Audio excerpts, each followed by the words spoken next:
Hello, this is Christina, and I'm so excited to be finally making another video. I have been saying that I was going to do it for about a week now, and so I'm finally getting around to doing it, and it's okay that I look and feel like a hot mess, so whatever, because I'm pretty excited.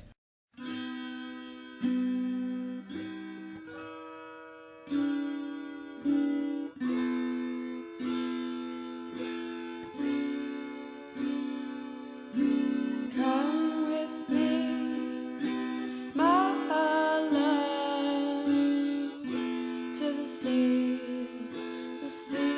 of love. I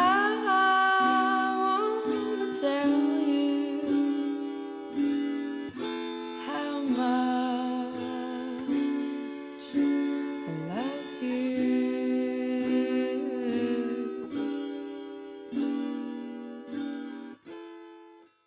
Recently, I went to see a holistic healthcare practitioner, and so I wanted to share some of the things that she recommended to me, as well as talk a little bit about how I've been feeling about the intralipid therapy that my reproductive endocrinologist recommended.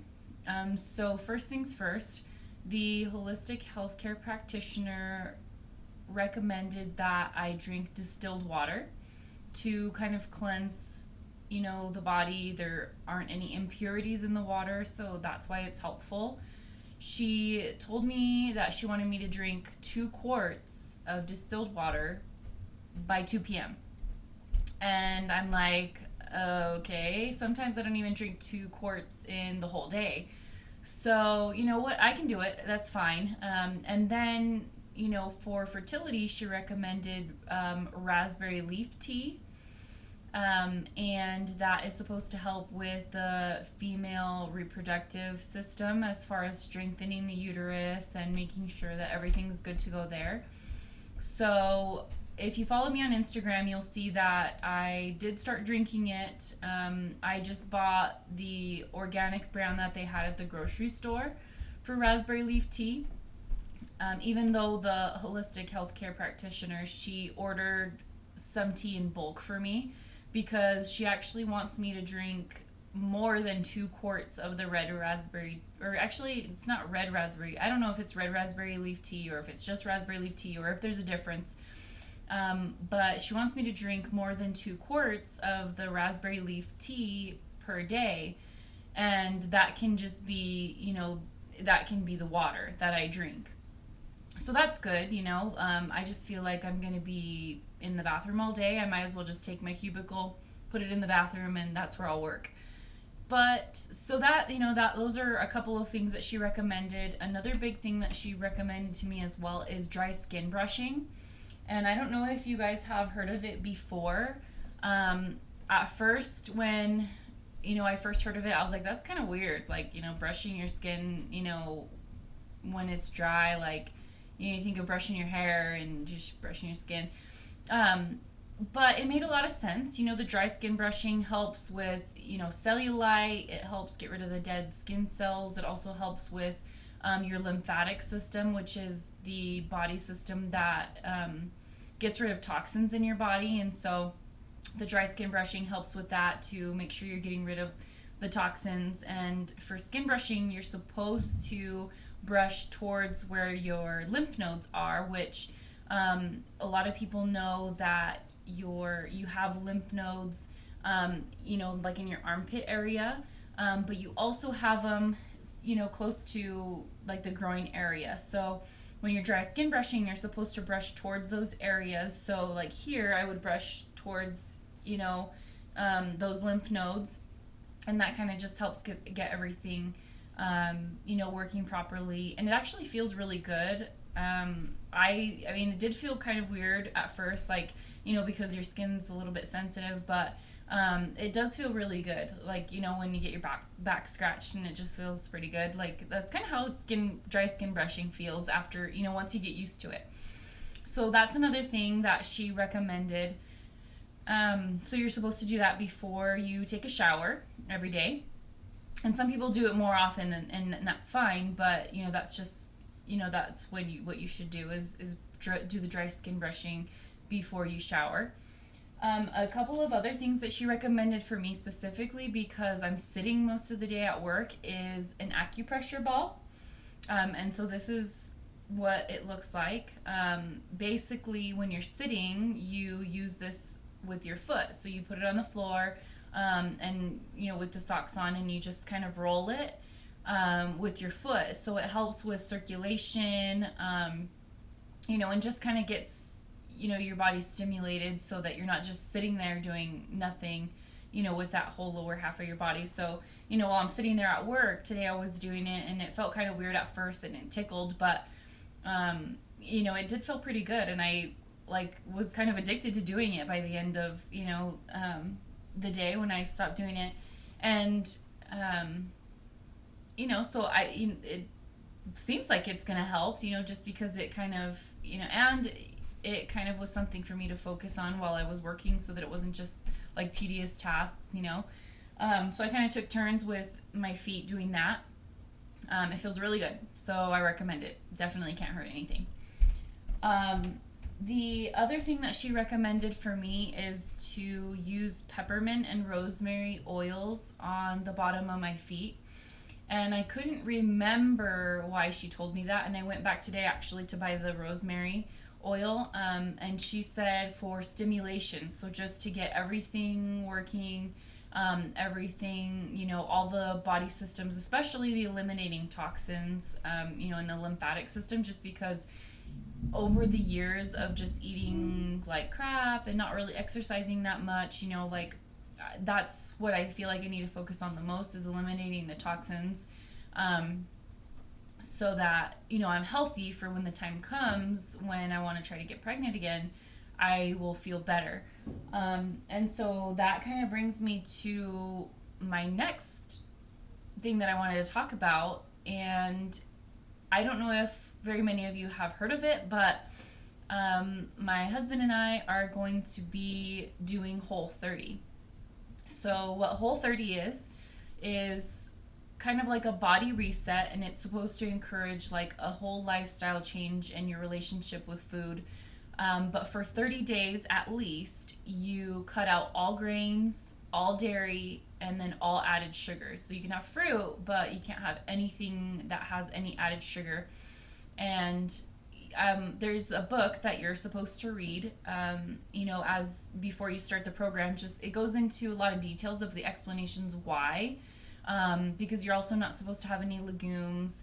You're not allowed to have peanuts or peanut butter. And at first I was like, what the heck? But in reading the book, it gave a lot of the explanations for why. And I mean, it's only 30 days, so I feel like that will be a good starting point for me to do that, to get healthy and make sure that my body is, as healthy as it can be, like I said before, I start to try to get pregnant again. The book, my husband's cousin, Joanna, actually let me borrow it. And we started reading it on our road trip to California. We went for 5 days, I think. So that was nice. I took a couple of days off of work, and we started reading it in the car. Whoever wasn't driving would read. But I get car sick when I read in the car. So what we ended up doing was just buying the audio book and listening to it during the whole drive. And it's tons of driving time. So we definitely, had the time to listen to it. And I think it helped, a little bit more to pay attention, because, it was being read to both of us, and we could talk, as we were listening. And it just made a lot of sense. I feel like, at first I was like, man, that's going to be a lot of meat. Like, I like to eat meat, but the more I've thought about it, and the more sorry, my back is like really itchy. I don't know what the heck. But, the more I think about it, I just don't think I want to eat very much meat anymore, if any at all. But Whole30, you focus your meal, like you choose your protein, and then you plan the rest of your meal around that. And so I think even though in the long run I might not want to eat meat anymore at all, very sparingly maybe, I think Whole30 is a good stepping stone for that if that's what I decide to do, just because it helps you to incorporate a lot more vegetables and fruits and like nuts and seeds. And so, that's what you're supposed to eat is your protein, your eggs, vegetables, fruits, nuts and seeds, and then healthy fats. So you're allowed to have bacon as long as it doesn't have sugar in it. You're allowed to have clarified butter or ghee. And so it's kind of exciting, it's a challenge for me to be able to cook meals without using, the normal ingredients that I would use. They definitely want you to have a lot of avocado and coconut for those healthy fats, and olives. So it's kind of exciting. I'm really excited for that, and I just hope that I can do it. And so now that I've told the whole world, I feel like I'm accountable a lot more than if it was just kind of a secret and I was just doing it. I wouldn't really feel like that much of a loser if no one really knew that that's what we were trying to do. And so I'm just kind of excited to get that started. We would have probably started a lot sooner, but we went on that vacation to California, and my sister and sister-in-laws, we all made our own bath bombs, which is kind of exciting, and I just thought I would show one just because they're kind of cute. And I'm definitely not posting a tutorial on this or anything, first of all because my channel is not even about that, but it's like it seems very easy. Like, you can YouTube it or Google it or whatever. It smells so good. And it seems like it would be really easy, but no. And I don't know if it's just because, it was our first time trying to make it, but you have to, like, the right proportions of all the ingredients, and I don't know. It definitely comes out way cheaper than buying them at Lush or something, but we had a lot of fun doing that. I have been drinking the distilled water throughout the whole vacation, but I knew it would be so hard to try to eat better and to try to even start Whole30 being on a vacation. That's just ridiculous. Because we ate a lot of junk. We went to Roscoe's Chicken and Waffles. We went to Slater's 50/50. My mother-in-law makes amazing pupusas, so I, had to eat all that stuff, especially going, back home to Southern California where I'm from, and it would just be torture to not be able to go and do those things. So I was like, okay, it's like my one last, hoorah, like with all the junk food before we started Whole30. So we're going to start Whole30 tomorrow. We're actually going shopping tonight for all of our food and, stuff that we're going to need to do that. And I'm just really excited because I felt guilty that, if I'm not exercising, if I'm not eating healthy, then I'm not really doing everything that I can do. And I started to feel really guilty about that. Like, I can't blame my fertility problems and having miscarriages on anything else. I'm obviously that there's something else going on, but I can't, especially because all the tests have come back normal.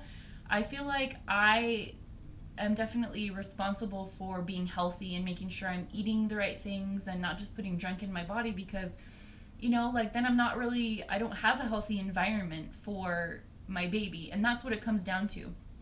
So my new motto, I kept thinking of Finding Nemo, fish are friends, not food. But I was like, okay, like, how can I, just because that's something I can repeat to myself, but for me, it's going to be food is fuel, not comfort. Because that's what food has become, like, if I was having a bad day, I'm just like, oh, I want some ice cream, or I want some pizza, or whatever. And so that's kind of going to be my new motto, is food is fuel, not comfort.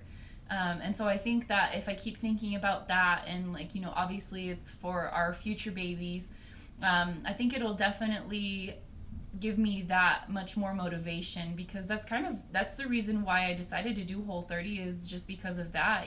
Like, I want my babies to have a healthy environment when they're growing, and I also want to be able to give them, the right foods when they're born and make sure they're healthy as they grow up. So I think it's just a complete lifestyle change that I really want to do and see if I can stick with it. Because at the end of the day, I'm responsible for that. I'm responsible for my own body, and if my, bodily functions are not working because of the things that I'm putting into my body and all these toxins and chemicals and, artificial ingredients and all this stuff, hello, like, that's something I can control. And so I fully intend to do my best to finish Whole30, see how things go, and it definitely won't hurt to lose some weight. for Jamaica. Just saying. I have like less than, I think there's 70 something days before Jamaica, and I'm just really excited for that and to get healthy. I hope I'm not forgetting anything. I thought this video would be pretty short, but I guess I've rambled on. So that's it for now. I will be checking in about how my Whole30 is going.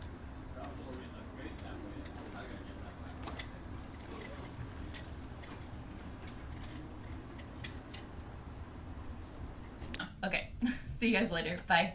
I can do it. I can do it.